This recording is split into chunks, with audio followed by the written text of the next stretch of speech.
Hello, is anybody there? Welcome to Friday's Instagram Live. Welcome. My name is Shinnick. Thank you for joining me today. I think it's nice outside. I haven't been out yet. How are you feeling today? Hello. People are joining now. Nice to see you all. Now, it's a lovely day out there. And this live will be saved. So if you need to do your washing up or hang out your washing or other things with washing, it's fine. This video will be saved. It will be put on YouTube. It is the last one. This is our last ever, well, I'm not going to say ever because it probably won't be, but our last one as part of this series, our pending series of interviewing people from the industry. So if you're joining us today and you haven't seen any of them, don't worry, they're all saved. We'll be linking them. I was going to say linking them in the description below. I've been watching way too much YouTube. We'll be popping them on our Instagram page. It is on our YouTube. So yeah, let's get to it. So we're going to be interviewing Jack Miles today. So Jack, I know Jack, we both studied from Coventry University and we met through the Musical Theatre Society. And he was part of the music bit. He was the musical director as opposed to like the artistic director, and he ended up writing a musical called Pals, which was performed in 2017.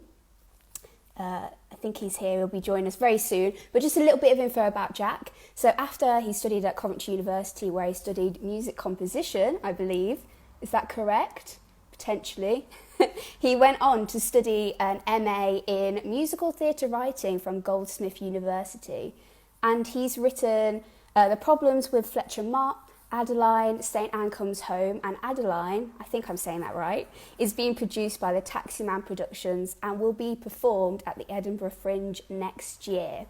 And I know that his musicals have been handpicked to be part of the Other Palace's All That Scratch Night, which has been turned into a podcast, which is available on the podcast app.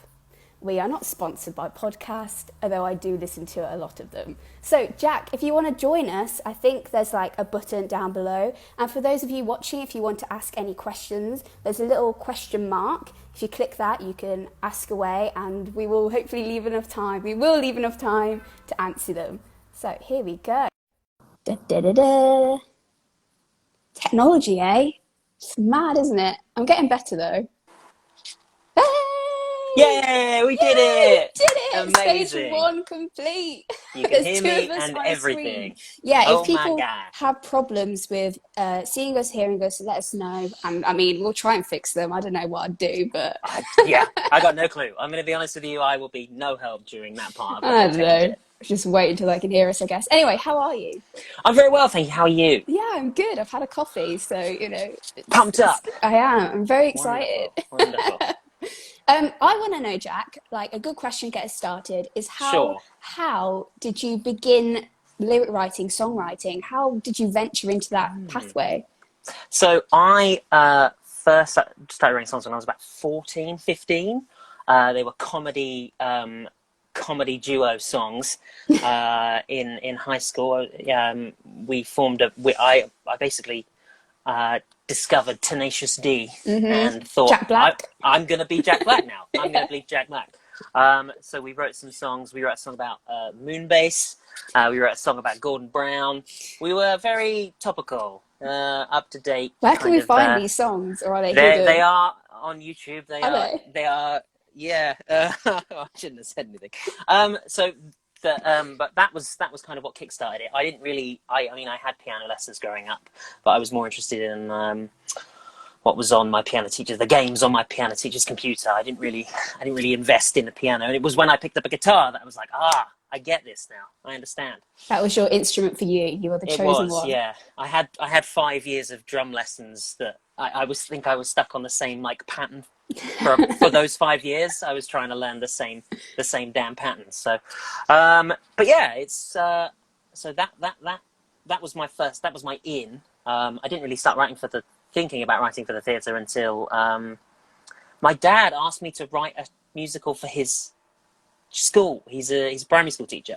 And so he wanted me to write a musical about the Odyssey, about the Greeks and the Trojans and stuff. And so I took a bunch of Greek myths and sort of condensed them into 1 hour-long thing. The music is questionable. It's a bit of I didn't really write with school children in mind. It's very difficult to write for school children. Yeah. So I kind of, but that was the first thing I ever wrote for the theatre, which is a bit of a weird one. But that was what kind of kick-started my interest really in writing more for theatre, and that's why I went to study it at university, because I didn't go straight to uni. I took a couple of years out because I didn't really know what I wanted to do. But that was what got me in. I had a tutor at Coventry who was a massive Stephen Sondheim fan. And when I said his name in my interview, you could see his eyes light up, which was really, really nice. He was like, you're in. Yeah, he's good. We like him. And so I kind of, through those 3 years, the course wasn't exactly what I was looking for. I was more interested in songwriting, and a lot of this was general composition for different medias. But eventually, my 3rd year, I kind of I got to write stuff properly, and my sort of big final piece was sort of 7 songs from two different shows, from Pals and from Adeline as well. I'd started writing Adeline already. That's how you say it. You said it right. I think you said it right. Did I? It's one of those words where when you say it, you sort of question yourself. But I mean, you remember it, so... Yeah, exactly. That's the point. That's the point. So, yeah, that was probably it. It was kind of during those years that I will say the name Sondheim a lot during this Instagram live, because, that was when he kind of fought that. I was exposed to a number of his works and sort of realised that I connected to his mantras on a very deep level. So it's kind of I presume you'll go into that in more detail. I absolutely will. Okay. Some of these the examples that I'm going to give, quite a lot of them are from Stephen Sondheim's work. Oh, very excited. Okay, Shall we get started then? So how do you begin writing lyrics for a song? So the first thing, and I think the most important thing to say, is that when you're writing a song, this is purely for theatre lyrics as well. This isn't for pop lyrics. The set rules that I sort of have in my mind, you can't have set rules. You just can't have rules. You need to know when to be able to break the rules that you do have. It's a judgment call, and I think really the principles are relatively simple. It's learning when to not use them. Okay. They say you need to know the rules and then break them, right? You have to understand the rules first. Yeah, for sure. I think that is the most important thing. Like by far. So what I like to do when I start writing a song is I like to start with the title. I think it's such an important vehicle for the song, is to have that on the paper in front of you, as well as maybe a sentence or two about what that song needs to achieve over the course of those 3 or 4 minutes. I do think that is it's a nice habit to get into, because I tend to lose my way. I have terrible attention span, so I lose my way as the song goes. It'll go off on a massive tangent, and so if you can see the name your objective and the name of the song, you'll know you'll need to come back to that. Do you ever change the name of the song? Does it ever turn into something different? I mean, I would say most times I would sit on like, what shall I, on what potential names, for a while before I decide this is what I'm going to write, and then I will write a full version of that song. And then, sometimes 60% of the time I'll come back and it'll be the wrong song. So I would then write another song with a different title. I think it is tremendously important though the titles of the songs are really important. So I try not to sort of divert myself from Are that you getting very often. distracted by the comments? I always I'm get distracted. I'm really trying not to look, but I was like, oh, We've hey, got lots of people from the Musical Theatre Society joining us. that's really Thank you. sweet. That's really nice. Thank you. That's really, really lovely. It distracted me for a brief moment there. Yeah. Great. So you've got your song title, you've got the description. Hmm. Do you just go for it? Do you have the melody already, and then you're writing lyrics for that melody? So it depends. I think it really depends because I like the starting with the song title was a really standard way to start. Occasionally I'll have an idea, a musical idea. Occasionally I'll have just chords that I enjoy the sound of and think would fit the scene. But it's kind of, by and large, I would say it's not for me personally as well. It's a tremendously personal thing. But I would always start with the title. You kind of, because there are lots of different types of songs as well. Yeah. So that's the other thing to consider, is that you need to weigh up your options. I am still obviously in my infancy when it comes to writing and sort of writing songs. So I'm still, when it comes to structures, using very basic verse chorus structures. Verse chorus, something different, bit of a different section, and then a chorus. You can sort of sub in choruses with like reprise lines and stuff. You can do list songs. They are so difficult to get right. List songs. What's a list song? So a list song is so actually I have an example of a list song right here. We didn't even plan that. I know, amazing. So a list song is I've written, I think I've only really written one, and I was really proud of it because I think it's so hard to do. So it's a list song is you're basing the whole song around this central idea that you would then keep coming back to. The example that I have is a song called "I Love Betsy" from a Jason Robert Brown show. Oh my goodness, I've forgotten the name of it. Hollywood. I can't remember. Anyway, it's a wonderful song. I'm not super keen on the rest of the show, but this is the opening, and it's a marvelous song. So the song's called "I Love Betsy." I'll read you a verse here. Okay. I like dancing on the pier. I like Broadway once a year, but I love Betsy. I like visits to the zoo. I like opera. That's not true, but I love Betsy. It's been 5 years and I'm ready. Get the sparklers and confetti. Give a wink to the waiter and summon the maitre d'. Just like Jay-Z and Beyonce, I will make her my fiance. I love Betsy and she loves me. Okay. So you understand then, you know, that is a perfect example of a list song. Like, Yeah. you have that phrase that, I mean, it's often a phrase that you'll keep coming back to, and you'll, honeymoon in Vegas, that's it. Well done, Colby. It's not Hollywood. I'm taking two places. Anyway, wonderful. Honeymoon in Vegas. So, but yeah, that's a typical idea of a list song.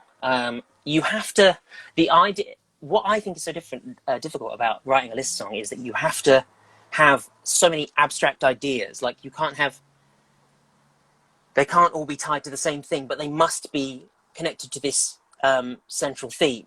And so you have to pull in lots of different, because even in that, you know, he's listing things that he likes, but he loves Betsy, you know.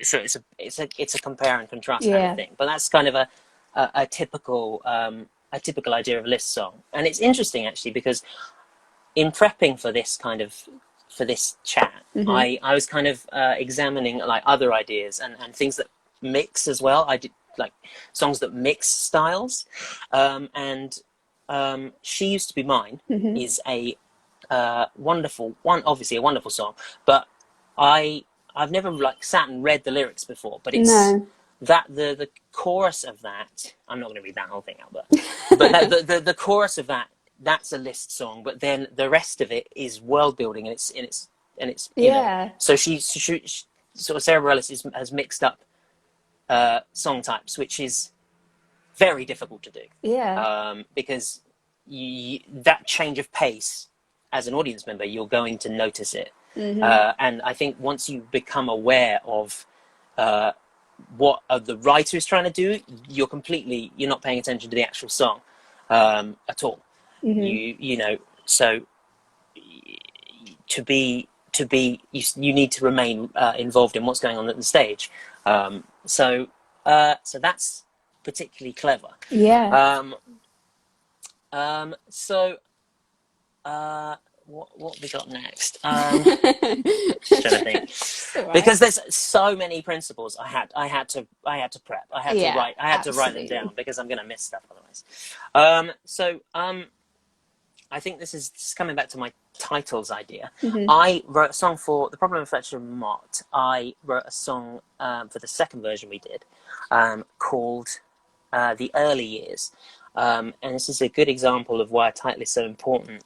The song I thought was so good. I thought that song perfectly encapsulated what needed to be said at that time. It told the protagonist Fletcher Mott's backstory really nicely, and nobody at all mentioned that song when they were talking to me. And I remember feeling so disappointed because it was one that I was particularly proud of. And I realised quite recently that it was because that is a terrible title for a song. Oh, okay. And it is a terrible. The Early Years. It's a terrible. That was kind of the refrain that the song kept coming back to. That wasn't a chorus. It just kept coming back to that same line, and it's just it's so boring, and you know how often that's not a phrase that people. I mean, it's a phrase that people say, but it's not.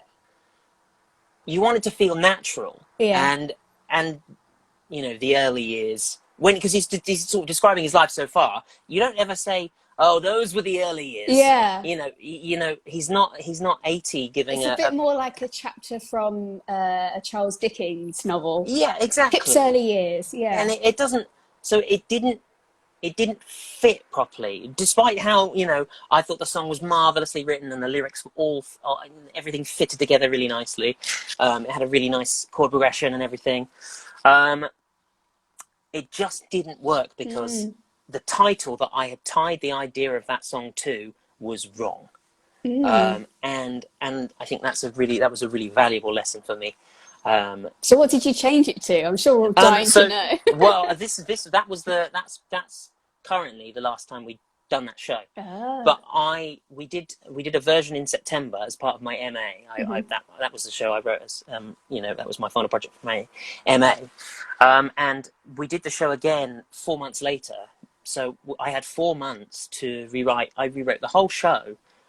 Which is nowhere near enough time. Never do that. That's a terrible thing that I did. But I was so keen to get it back on. I was really passionate about the material, but we rushed it, and because we rushed it, I didn't stop to think about things like that, things like those titles. I don't know what I would change it to now because it's not come to that point where I've kind of started to rewrite. It took the place of a song again that I was really proud of called "The Woman." That's my list. That's my only list song that I've ever written. I would I don't know. I'd swap it back. I have plans to try and do it again for Fringe in a couple of years, but I'm far too busy trying to write the shows that I'm trying to write right now. You've got plenty on the go. Exactly. So yeah, there's a question. Ooh. Have you ever done it the other way around, writing a song without the title? I've never... No. Quite simply, no, I haven't. I will have had an idea for a song, like a musical idea, something that isn't lyrical, something that is just melody or chords. And I don't think, because we'll talk about this in a bit later on, but when I'm sort of constructing a show, I like to start with the whole synopsis. And as part of that, I identify what parts of the plot are going to be sung and what parts of the plot are going to be scenes. Yeah. And as part of that, I'll always give the bits I'm going to turn into a song, a title. You know, it will be often, especially in the early stages, it's going to be temporary, but it always has a title, and even if that is a title, I've done it where I've used the title of a song from another show, just to encapsulate that is the sort of idea that I'm going for. The title really helps me. It's like an anchor, because I am so bad at paying attention. It helps me. It pulls me. It continually pulls me back into the world of the show and what needs to be said in that moment. Maybe she needs to start with a title and then Potentially, maybe I need to do it the other way around. But this is what helps me. But yeah, so that's that. Great. So Cool. so you were talking a bit about you've prepped for the song. Mm-hmm. When we last spoke, you said there was a song which you learnt a lot of lessons on. Would you say now's the right time to talk about that, or would you like to talk about? So I've got a few bits before Okay, we do go that. for that. Go for it.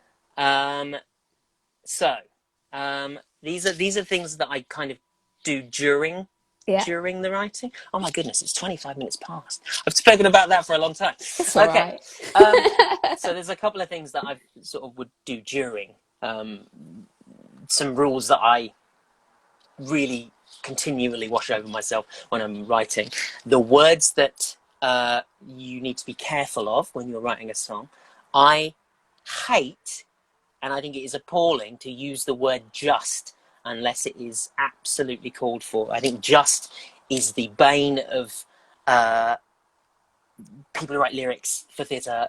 It's the bane of their life, because it's so easy. Because so if you need to add a syllable into a sentence to make it fit the melody, the word just is so easy to just sort of sub in there. It's so easy to, it's just, and it feels like you're making the sentiment of the thing you're trying to say. It feels like you're making it more powerful. If I just want to do this, I just, and I think that quite a lot of writers fall into the trap of overusing the word just. Interesting. And I'm sure we'll all notice that now. Well, this is the thing. But now I'm thinking of all these songs. You need to look out for the word just. It crops up so many times. And if I try and listen to and sort of support a lot of my people who have become my friends because we write musical theatre. But if I hear the word just more than twice, you cut them out your life in a song, I'm gonna say, love. I'm just going to say, look out for just.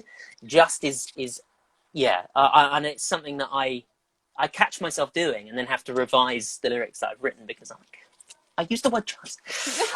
So that go to bed crying at night. That is a brilliant. massive thing. The other thing that I do need to say is the word is not a lyric. What about yes? So you know what I'm talking about is when you come to the end of a big production number and they go yeah. That's not a lyric. That is not a lyric. There is no scenario in which that is appropriate. It is appalling. So I will, there's a I'm going to do it. I'm going to do it. So there's a Kinky Boots. Yeah. Is everybody say yeah? Okay. Yeah. Is yeah. Is one of the prime offenders, obviously, because it's called Everybody Say Yeah. Give an example of the line. I've seen the show, but I can't think of the line right now. The chorus is everybody say yeah, yeah, yeah, yeah, yeah, yeah, yeah. That is atrocious. But is it the writer wanting to create something that's like a little hook that the audience can quickly learn and they sing whilst leaving the theatre? Is that like? I think it's a combination of that and I think what they're trying to do, the writer, is Cyndi Lauper, actually. I don't know if I should say. See, it's Cyndi Lauper, but I think what it's trying to get the kind of collective spirit going. So it's simple, everybody can get involved with really easily and really simply. I think it's lazy. I really think it's lazy. The other sin that song commits actually is that whole show actually is that character, they the show is set in England. Okay? Yeah. But But wasn't it written by American people? Cyndi Yeah, Lauper's, yeah. she's American, isn't she? I don't know. I'm not sure. I think so. But I listened to those lyrics, and the accent does not match the words. the song, Yeah. the context of the show. Keep saying yeah It's now. it's I'm cursed. you were always telling May what I needed to bay, but you never really had enough faith in May. Dad, you gave up the factor Ray. Mm-hmm. That is how it's said, and that's not lyrics need to abide by the accent of the character. You can't warp things like that. There are a lot of popular misconceptions that lyrics sound better when they are sung in an American accent, which I think is completely false.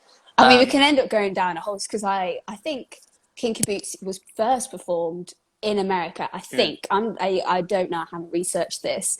Yeah. So, but now you're making me think of Wicked, because often when Wicked is performed in England, they use the British accent. And I've heard debates of people saying, well, they don't like it. They don't like popular. It drives me insane when it's not consistent, because then instantly, for me, it shatters any kind of illusion, any kind of storytelling that is going on, because, that needs to be consistent. Otherwise, where are we? Yeah. It is really, really, very frustrating, I think. And I think it's something when I'm trying to write lyrics, that I'm very... So no flinging this just, around. and no yeah. No, you could use the word just. I'll fling a just into there. But it's just yeah. That's all it is. It's just yeah. That's the name of the worst song in That's the world. what you could name the early years. Just yeah. Can you imagine? That would be amazing. I think... just looking at time. So I think a really important thing to think about is setting the lyrics to the beats of the bar. So in I'm just going to talk about sort of standard 4/4 sort of songs. I see you, Siraj. I see you. So with 4/4, you have beats 1 and beats 3 are the strong beats of the bar, and beat 1 being the absolute strongest. When you are thinking about the line that you're about to say, I think that the most important thing of that line, you try and get it on beat 1, or you need to consider the things that you're putting on these individual beats. It comes down to inflection. It comes down to pronunciation as well. Like the word, I can't of a word. Commission. Okay, you wouldn't say. So the strong vowel of that is it's commission. Okay, it's downwards inflection. Commission. You wouldn't say. You wouldn't put it on the AM and say commission being the most important. So you wouldn't set it, the mission part being on beat 1.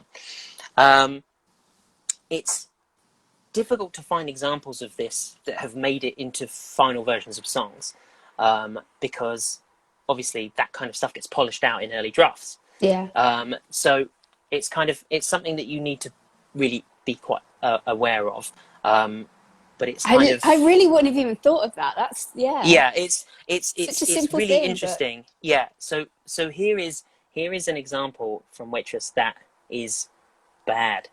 That now I utterly love Sarah Bareilles, but there is some bits in Waitress. This is the only verse that I can find that has got anything wrong with it at all. So when she says, this is actually an example as well of another thing. It's in Never Ever Getting Rid of Me. I grew up an only child in the suburb of the city, spent my days alone, my only friend was a stray kitty. So was a stray kitty, what you have there, you have a collection of sounds that are very, very similar, and it's really difficult for the audience on one listen to hear what is going on. Was a stray kitty. So you have was a stray. There's A's and S's for days in those three letters, in those three words. Sorry, and I think that is it's on an odd beat, and I think that you really need to, it fits like on the paper. It reads really nicely, but when it fits to the music, there's something about it that is just a little bit too difficult to hear. Yeah, exactly. Yeah, it's actually one of my pet peeves when I'm watching a show and I don't know what they're saying, and it's not because I'm deaf, well, maybe, but it just feels like the words are just. But also with that role, they keep hiring people that aren't musical theatre performers to play it. So, yeah, exactly. Which isn't helpful if the song isn't simple. No, exactly. At the end of that verse as well, the perseverance stood between a cat and her new best friend, me. So the me is the punchline of the joke, but it's gone by so quickly that it's really easy to miss it. And I think it's a classic example when you get people who aren't. It sounds terrible. I'm not trying to criticize Sarah Bareilles as a writer at all. She is obviously utterly marvelous. But from when you're considering these sort of typical rules, you can't. It is a clear sign of somebody who's come from pop music, where this kind of thing is completely fine. But in the theatre, you need to be able to hear every single word, and that is just she does such a good job for the rest of the score, and it's just in this one verse that it's just like there's just like a couple of uneven bits. I'm tempted to ask you, if you were going to rewrite that line, what would you do? Oh, I wouldn't know. No, I don't. I wouldn't. I don't. Maybe think about it and then let us know. And we'll post it for our stories. There would be a way of rewriting that to make it work and to make the joke land and everything fit nicely. It's really tricky. And it's Sarah Bareilles, isn't it? Like, she's obviously an incredible songwriter. But it's just it just catches my ear because I'm not desperate by mistakes, but I'm aware of the mistakes that you can make up what they are. We'll move on. We'll move on. I don't want to criticize Waitress anymore because it's absolutely wonderful. I think I would say my primary thing when writing lyrics is writing lyrics backwards. And what I mean by that is when you have a really good idea, and that could be a rhyme, it could be a joke, it could be, whatever, you always finish with that. You always finish with your strongest idea. And there are lines in songs, too many to give examples of, but where you can see that people have got a really good last line and they've set it up with a good rhyme beforehand, so that then they're able to land really, really nicely on this joke or rhyme. I'm going to use one of my buddy's songs for an example of this. So he's writing a musical called Unicorn, and his name is AJ O'Neill. Absolutely wonderful person, really, really terrific writer. And it's a show about this trans kid who grows up and faces the difficulties that a trans person growing up, faces. But this song is sung by his mum, her mum, and it's kind of, I say that because it goes from, it's like you see the transition that the mum makes in the song. It's utterly marvelous. So the first chorus you hear, it's a song called Lenny Loves Unicorns. The first chorus is Lenny loves unicorns, and so what? Lenny is different, and I'm not, letting the world dictate what is what. Lenny is Lenny, and I won't let anyone tell him he's not. At that point, you know, in the mother's mind, the character is male, using male pronouns, and it's male. And then this transitions through to, at the end, the final chorus. So Lenny's not Lenny, and so what? I prayed for a daughter, and she's who I got. A girl whose smiles shine out for miles, and her name is Ellie, and she's beautiful, my baby Ellie, and I'll make sure that she gets to grow up to be all that she wants to be. And Ellie loves unicorns. And it's such a beautiful transition. There's a video on Facebook. I suggest you all go and watch it. It's absolutely If you wonderful. send it us, we'll pop it on our story later. Unicorn. I think it's just called Unicorn, the musical. It's so good. So good. He did a workshop last year, I think it was. Anyway, at the Other Palace. Really, absolutely wonderful. But you see there that the whole idea of the song revolves around this massively strong idea at the end, which is at the end. Huge fan of that. I think the last, so I want to talk about rhyme as well. I want to talk about alliteration and rhyme, I think.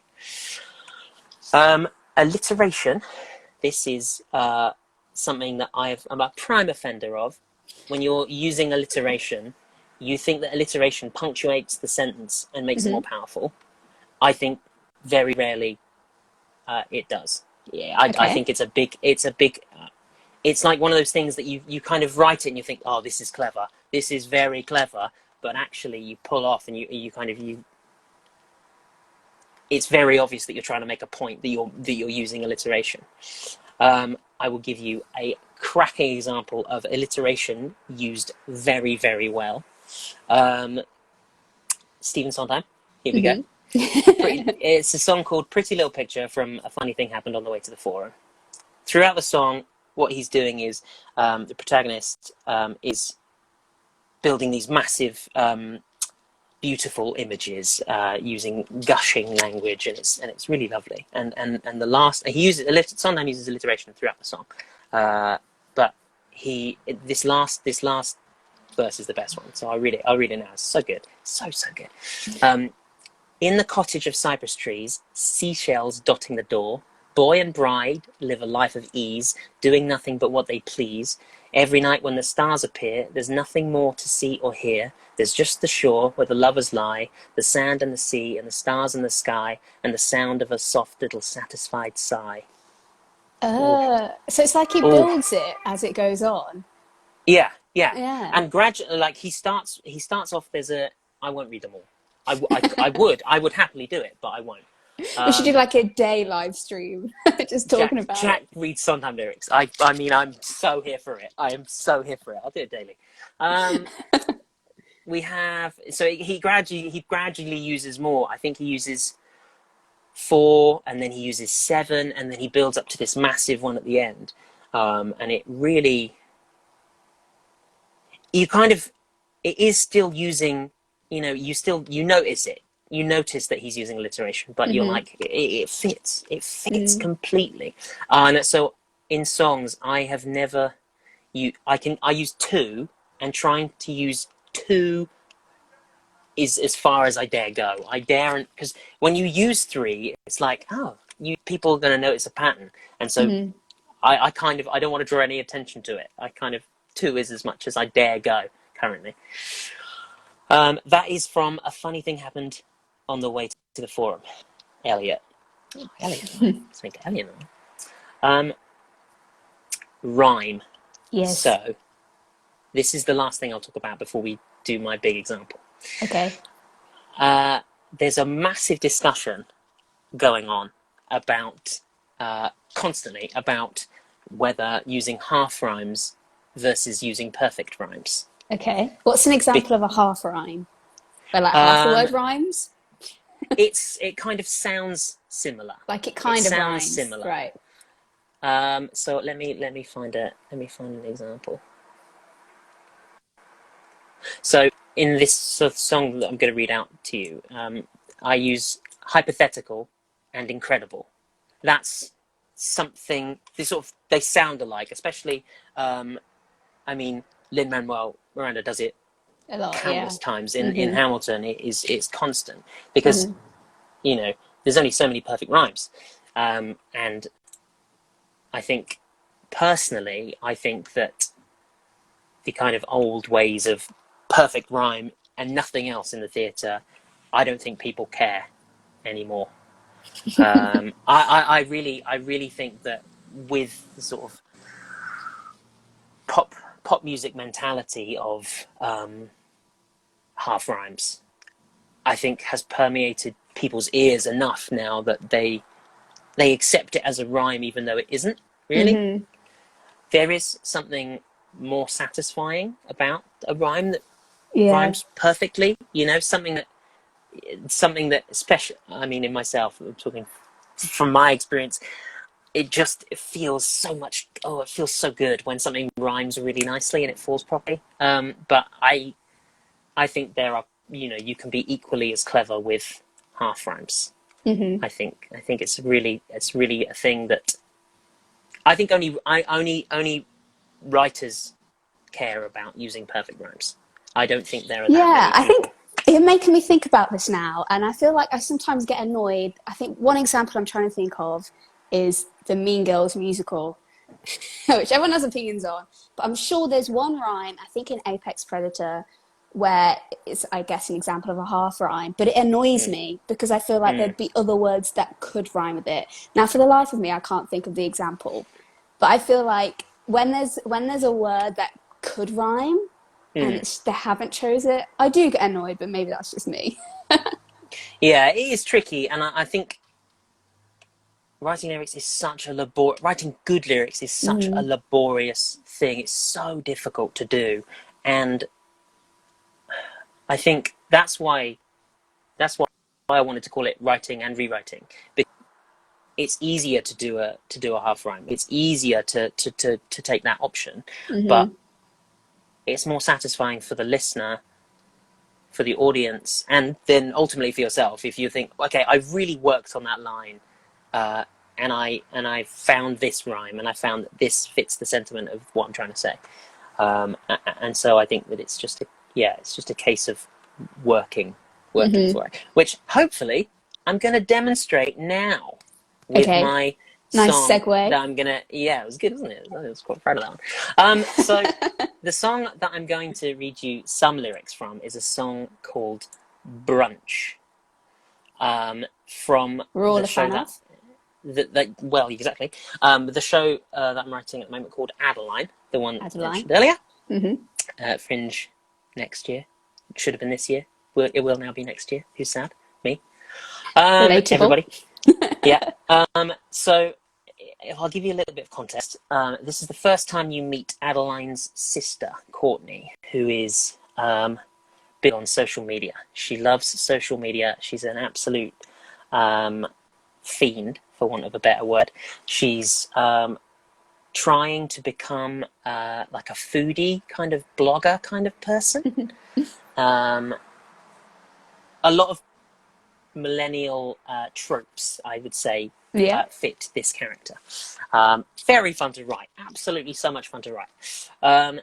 So this is the kind of first thing that she comes in with. I wrote the first version of this song in 2017, I think. No, 2018.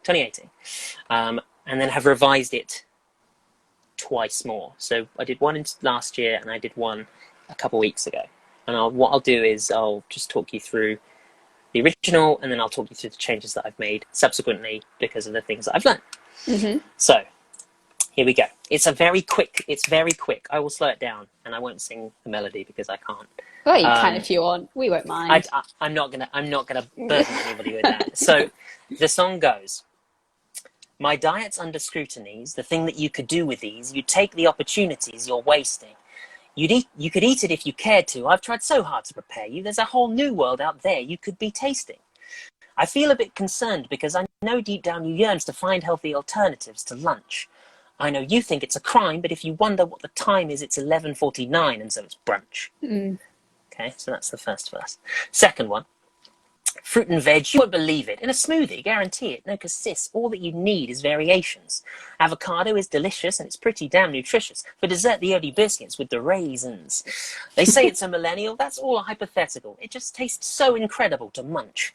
But you've got to have the passion. So it's lights, camera, action, chick. It's functional and fashion, so it's brunch. The final stanza. I know exactly. Right, so this has a bad word in it. It's okay. You'll be fine. It has the B word in it. Are you ready? All right. We've prepped everyone. Good.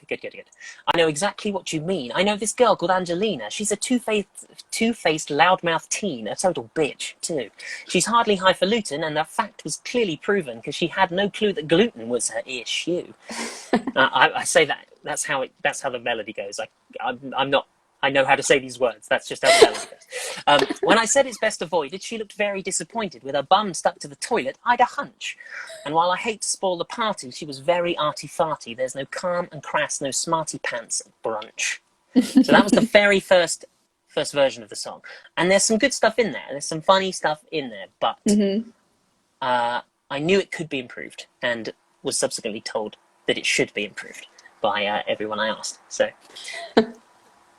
I changed the first verse to, I'll just read a bit of these out. Your routine is under scrutiny. The thing that you could do with these is take the opportunities you're wasting. So what I've changed here, I was told that the first thing, a character coming in and talking about their diet, that's not a thing to do. It paints a very, very negative picture. So I changed it, just your routine is under scrutiny. Is take the opportunities. What did I change that to? Oh, that just carries on the sentence. That's fine. So there's minor changes, just tiny little words. A lot of this didn't change. The second verse remained exactly the same as well. So for the third verse, I thought it was funny, having this character, the idea of this character that you don't know or don't meet, stuck on the toilet with some dietary issue. It's kind of, it's funny. But I thought I could do slightly better than that. So I changed it to this. Let me explain just what I mean. I have this rival, Angelina, so it's still Angelina, because it did rhyme. That is why it's Angelina. Anyway, let me explain just what I mean. I have this rival, Angelina. She's a social media fiend, a total bitch, too. I had a funny feeling when she posted some revealing photos. Trust me, I was reeling. That's an issue. I sighed and clicked reported, then the criminal was thwarted, and a quick follow-up audit proved my hunch. I won't pretend to be a hero, now her following is 0. When I take pictures, I will fear no one at brunch. Which I thought was funny, but again, it's not quite there yet. For the third version, I changed the second verse and third verse, which I think now I'm much happier with where they are. When I started going to Goldsmiths, a big thing that I talked about in my interview was I was desperate to improve the quality of my lyric writing, because musically I'm happy. I have a sort of a palette, and I'm sort of happy to use whatever, and I feel like I haven't exhausted and I won't exhausted what I already know for some time. But lyrically, it's something you really, really have to study to get really good at. And so, I probably won't be really good at it for 30 years. Like it's a real labor of love. So I changed it to this. So this is what it is right now. Second verse. I'm feeling like a smoothie, please, with chia seeds and blueberries. It's one of many recipes to savor. The oats might be suspicious, but add yogurt, it's nutritious, plus banana and delicious, full of flavor. They claim it's so millennial, that's such a hypothetical. You'll see it tastes incredible to munch. But you've got to bring the passion, give me candids, give me action, then it's filtered fun and fashion when it's brunch. That's 3. That was a 3-er. Oh my goodness, I did do it. Well done. I did do it. That's 3. That's appalling. And then the final verse. Maybe I'll have to change that. I don't, now that I see it. Oh no. That's just. We'll talk about it later. So the third verse that I really do like now. In 2008, ate, there was this stir fry which I ate, and I posted out some hate about the colour. But if your fans get in the millions and your history has opinions, there's some bad things that the minions could uncover. Gotta go back and delete them, or they'll find them and retweet them. Watch your following deplete and die and crunch. But nobody will know because that tweet was first to go. I'm all about the quid pro quo when I'm at brunch. That's now where it is. It's less crass now. Yeah. You know, I like humor, but I think it has to be a bit more tasteful. I think, you know, is a certain degree of you have to be more. I'm more comfortable with where it is now. But that's 3 years of revisions and revisions and revisions and revisions. And before, I mean, it's not to Fringe till next year, so I will go back and obviously change that. go back and change it. But I hope what I'm demonstrating is that it's easier to say, as well as the content is improved, and the actual words themselves join together better, and it's easier to convey and talk about. And easier to listen from an audience perspective as well. Exactly. Whereas what's going on. The earlier versions, they're sort of in the same realm. Thoughts in the same realm, but not necessarily connected. This is more of a through story. Just these verses. That's fabulous. That's my big example. Thank you. We've only got about 5 minutes left, which is shocking, to be perfectly honest. Oh my goodness me. So there's some more questions, which what I might do is I might get you to answer maybe on Instagram, what's it called, stories, potentially. But for now, I'm just going to see if there's any here. Okay. Oh, so this is one, and if I tap it, it appears on the screen. Ta-da! So this is sent in by Tom. As a writer, amazing. That is the process like of workshopping your show. As a writer, what is the process like of workshopping What is the process? Show? I would imagine. So this is very, very can depend and vary. For my most recent show, for St. Anne Comes Home, since I started writing it about a year ago, every few months I've gotten together with the person who's dramaturging the show, Martha Gillian. She's absolute hero. We've got her and 2 producers and some actors as well to sort of sub in when I write melodies that I can't sing myself. So, you know, obviously they need to come in and do it for them. So we sing through it, whatever we've got. And I've written, I would say 80% of the show, but we've just done the same 40 minutes again and again and again. It's much more easy, and it's easier and much more fun to write new material than it is to revise. But so that's why these when we have these groups together, we do the same bit of again and again and again, and it has changed considerably, as you'd expect it to. That is very, very. That is a method that I believe in heavily. I think it's so valuable because I tend to write everything myself. So I work in this kind of isolation chamber. And when I get to a point where I'm happy with it, then that's time to share with immediate collaborators before anyone else gets to see it. And a quick question about that. So you've got your idea, say, for example, the problem reflection model, whatever it is. I presume, do you write that, say, is it a commission? Are you working with a theatre company? Or is that just an idea you've had by yourself and then you have to find people to make it into reality?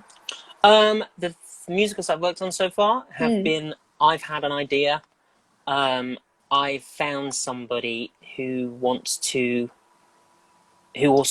is interested in that idea. And they handle that from a producer side. And in that way, we sort of working on the production together. The